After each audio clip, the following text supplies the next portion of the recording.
Alhamdulillahilladzi hadana lihada wa ma kunna linahtadiya laula an hadanallah.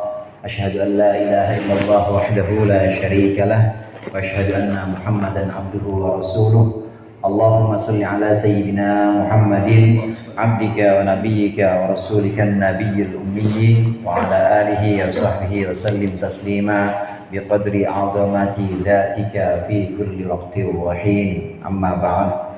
Yang sama-sama kita hormati Ustaz Haji Romli, Ustaz Haji Khalil, segenap pengurus mushola dan juga pengurus majelis taklim mushola al-jihad, para pejabat lingkungan, Bapak Deden, Bapak Tara, dan seluruh hadirin jemaah majelis taklim mushola al-jihad yang berbahagia.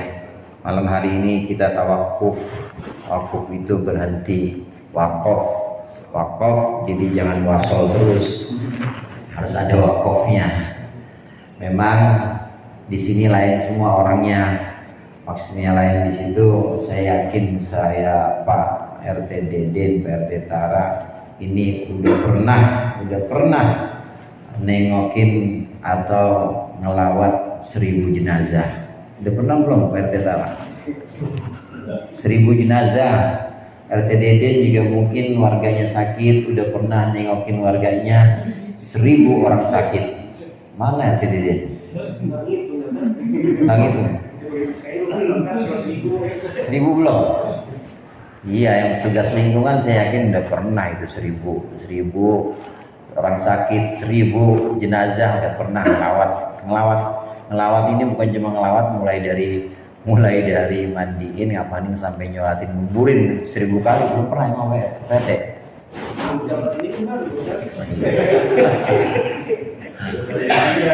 Kalau yang bukan pejabat lingkungan ya kayak misalnya Bang Pendi ya, atau Bang Hasan atau Haji Romli atau siapa aja lah pokoknya di sini. Ini saya yakin udah pernah sholat 1000 rakaat. Udah pernah belum kira-kira Bapak? 1000 rakaat. Karena menghadiri majlis ilmu, huduru majlis ilmin khairun min sholati alfi rakaatin. Hadir di majlis ilmu itu lebih utama dibanding sholat sunnah 1000 rakaat. Lebih utama min iyadati alfi maridin, dibanding nengokin 1000 orang sakit. Juga lebih utama min syuhudi alfi janazatin, dibanding ngurus-ngurus ngelawat 1000 jenazah. Makanya saya bilang di sini RT-nya mah lain. Ya, RT 3 sama RT berapa? RT 7 sama RT 6 kan lain. Udah pernah ngurusin jenazah 1000 jenazah. Udah pernah sholat 1000 rakaat sholat sunnah. Udah pernah juga nengokin orang sakit 1000 orang sakit, itu udah pernah tengokin. Dari mana? Yaitu dari hadir di majlis ilmu, majlis taklim. Hadir di majlis ilmu, belajar satu bab, belajar pembahasan demi pembahasan, ini lebih baik dibanding sholat sunnah 1000 rakaat, dibanding nengok orang sakit 1000 kali, dibanding hadir ke majlis, hadir ke menyaksikan orang meninggal 1000 jenazah. Artinya keutamaan menuntut ilmu ini sangat besar. Bukan berarti terus kita harus abai atau acuh cuek ketika ada orang sakit, bukan. Ya nengokin mah nengokin, itu haknya orang yang sakit. Sebagai seorang muslim kita harus nengokin.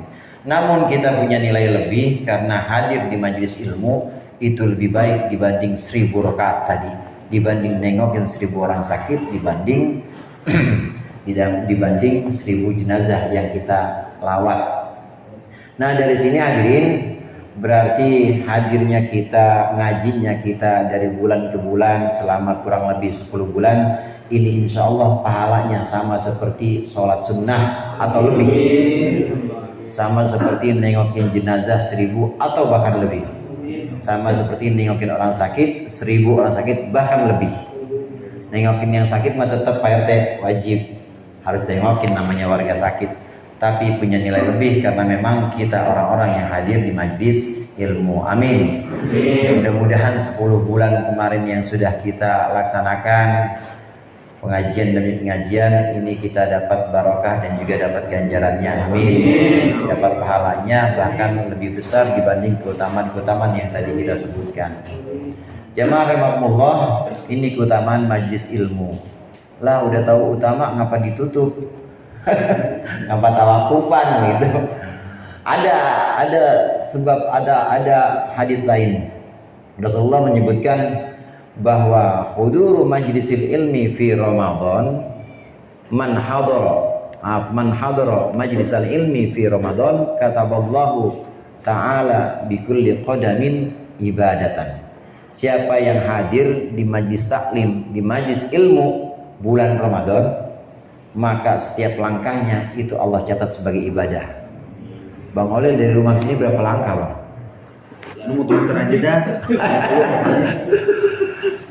Itu setiap langkah itu ibadah. Kalau kita di bulan Ramadan hadir majlis ilmu.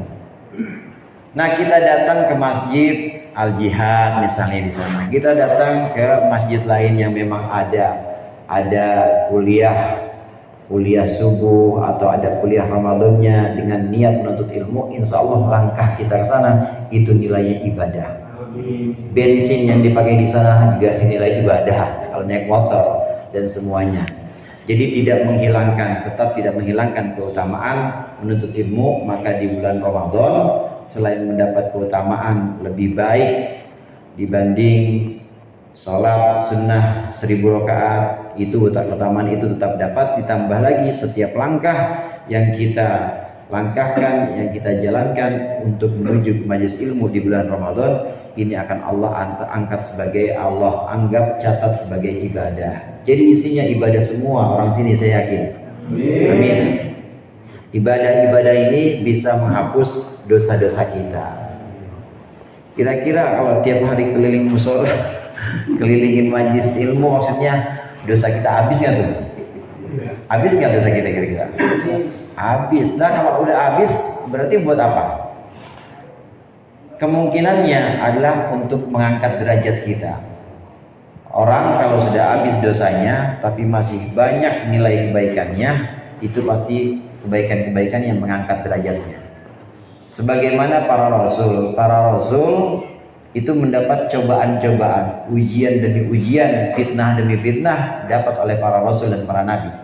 Bukan buat menghapus dosanya, karena rasul itu maksum, nabi dan rasul itu terjaga dari dosa, nggak punya dosa. Ya kalau kelas-kelas kita mah, kalau kira-kira dapat musibah atau fitnah atau ujian, ya emang buat ngapus dosa. Kalau kelas kita, tapi kelas nabi bukan buat ngapus dosa, karena dosanya nabi nggak ada, nabi itu maksum. Lalu apa ujian cobaan yang ditimpakan oleh Allah kepada para nabi untuk apa? Untuk mengangkat derajat. Ibadah-ibadah juga kalau orang sudah habis dosanya, maka ibadah-ibadah tidak untuk menghapus dosa, tapi untuk mengangkat derajat kita. Nah, mudah-mudahan dengan hadir di majlis ilmu di bulan Ramadan nanti, dengan variasi juga gurunya mungkin guru yang lain, ini juga bisa untuk menghapus dosa-dosa kita. Setiap ibadah itu bisa menghapus dosa, dan setiap ibadah pada gilirannya akan mengangkat derajat kita. Kemudian yang ingin saya sampaikan yang ketiga, kiranya cukuplah kita merasa senang, merasa bahagia apabila mendapatkan kenikmatan-kenikmatan yang sempurna. Cuma permasalahannya, ini nikmat, kita melihat batasan nikmat itu di mana. Kalau kita renungkan misalnya, badan sehat, nikmat nggak? Nikmat nggak badan sehat? Nikmat. Duit banyak, nikmat. Orang pada nurut sama kita, nikmat. Bini, bini, anak-anak semuanya nikmat nggak tuh? Nikmat semuanya. Duit banyak, badan sehat, itu nikmat semuanya. Orang pada nurut sama kita, itu semuanya nikmat semuanya. Tapi ada yang penting di sini, bahwa nikmat yang sesungguhnya itu bukan hanya yang tadi disebutkan. juga nikmat yang sesungguhnya itu bukan hanya nikmat yang sifatnya itu ragawi atau nikmat jasmani. Badan sehat ya jasmani. Orang-orang atau banyak orang nurut sama kita itu ya sifatnya ya tidak lebih lah, itu sekedar kekuasaan atau bagaimana kita berkuasa atas orang lain. Ada nikmat yang lebih tinggi, ada nikmat yang hakiki, yaitu ketika Allah mentakdirkan kita, ketika Allah menetapkan kita untuk menjadi hambanya yang taat. Kalau Allah takdirkan kita untuk jadi orang yang taat, ya kita sholat, kita ngaji, kemudian diamnya kita ini diam yang jauh dari maksiat, udah ditakdirkan kita menjadi orang yang taat. Kemudian setelah itu kita merasa cukup dengan Allah saja, maka itu nikmat yang sesungguhnya. Contoh begini hadirin, misalnya ada orang badannya sakit, jadi memang lagi sakit dan tidak dapat nikmat sehat, seolah-olah dia nggak ada nikmat sehat, lagi sakit, tapi dia masih ditakdirkan oleh Allah dan masih dibimbing oleh Allah untuk sabar. Walaupun dia sakit, dia nggak bisa ibadah sempurna, sholatnya duduk, kemudian ditambah dengan sabar, sholat, sabar, itu ketaatan apa bukan tuh? Ketaatan apa bukan tuh? Sholat, sabar, taat semuanya. Nah setelah itu hatinya merasa cukup dengan Allah. Hasbi Allah atau hasbunallah, cukup Allah saja yang menemani saya, cukup Allah saja, saya nggak minta yang lain-lain. Biarin dah saya dapat begini, dapat cobaan seperti ini sakit, biarin saya sholatnya nggak sempurna kayak orang-orang, tapi saya ridho, saya nyaman, saya senang dengan pilihan Allah yang seperti ini. Nih udah merasa seperti ini, sudah merasa bahwa senang dan girang banget Allah mentakdirkan dia untuk taat. Setelah itu dia merasa bahwa hasbi Allah, cukup Allah saja, tidak yang lain, tidak harta benda, tidak juga teman. Meskipun dia sendirian tapi dia merasa cukup dengan Allah, meskipun dia dikucilkan tapi dia merasa cukup dengan Allah. Maka orang yang sudah sampai pada tahap ini diberikan nikmat, diberikan rizki berupa ketaatan, tetap sabar, tetap sholat, kemudian diberikan juga keyakinan dan satu keimanan bahwa Allah cukup Allah saja, tidak yang lain. Maka orang yang seperti ini sebenarnya orang yang sudah Allah berikan nikmat yang sesungguhnya. Kelihatannya saudara, kelihatannya kayak orang sengsara, temen gak punya, kelihatannya ya, temen gak punya, sendirian, sholat juga gak bisa sholat sempurna, ya duduk aja. Kemudian kelihatannya ya dikucilkan sama orang-orang, tapi hatinya dia ridho, hatinya dia senang, girang bahwa Allah udah kasih saya kayak begini, Allah udah takdirkan saya bisa tetap sholat, dan Allah bisa takdirkan saya sabar dan saya senang, girang dengan ketetapan Allah. Kalau udah sampai seperti ini, maka ini nikmat yang paling tinggi, ini nikmat yang sesungguhnya, dibanding orang yang sudah Allah berikan kesehatan tapi dia maksiat. Allah berikan kesehatan, dia sholat juga, misalnya contoh yang berikutnya, dia sholat namun merasa sholatnya itu tidak menyenangkan hati dia, jadi sholat juga tapi maksiat masih jalan terus. Dia sholat juga tapi masih grundel, tahu grundel ya, mendumel, tahu mendumel, dalam hatinya itu masih selalu protes sama Allah. Maka yang seperti ini kelihatannya dia diberikan nikmat, tapi sebenarnya dia masih sering protes, masih sering berdoa sama Allah. Maka sesungguhnya dia belum diberikan nikmat yang sempurna oleh Allah, karena masih ada grundelnya. Nah dari sini batasan nikmat itu zohir dan batin, harus dilihat zohirnya dan juga harus dilihat batinnya. Kadangkala terlihat zahirnya itu menurut anggapan orang umum, kelihatannya zahirnya itu sengsara, tapi belum tentu, karena harus kita lihat batinnya. Boleh jadi orang yang kelihatan di mata kita itu kelihatannya melas, tapi dia ridho dengan ketentuan Allah, dia tetap berada dalam ketaatan, tidak maksiat, tetap sholat, dan dia ridho dengan ketentuan Allah, maka itu sebenarnya setelah Allah berikan nikmat yang tinggi, nikmat yang paling sempurna. Prinsipnya di sini hadirin adalah ridho. Kalau kita ridho sama Allah, cukup dengan Allah saja, nggak bergantung kepada yang lain.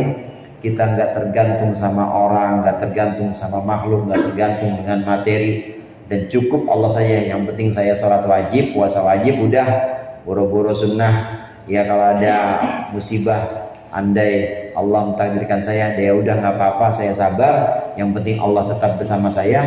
Ridho, dia girang dengan ketetapan Allah, maka itu nikmat yang paling tinggi.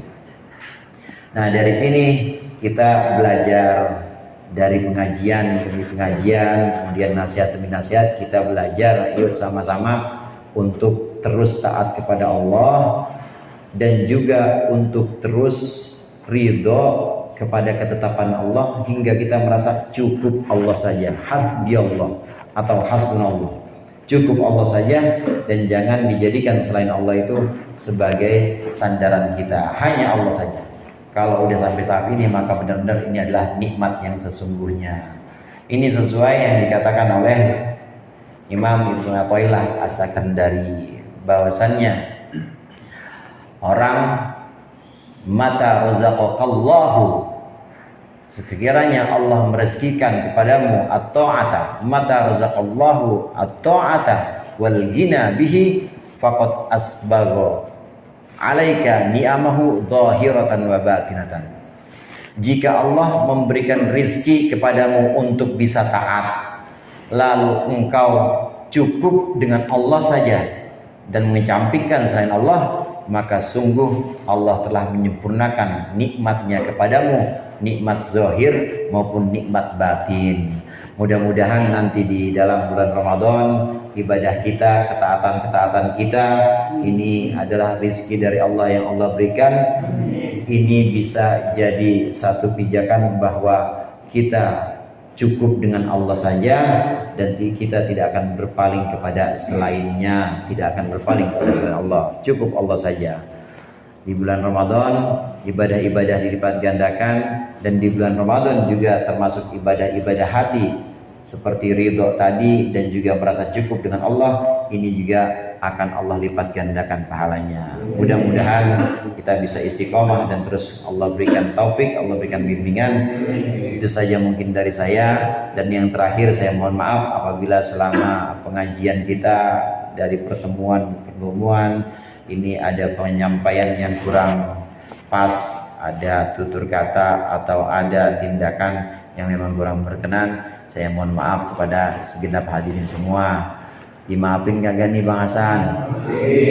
Maafin. Kalau dimaafin ya udah, saya cukupkan sekian. Allahumma muwaffiq ila aqwamit thoriq. Wassalamualaikum warahmatullahi wabarakatuh.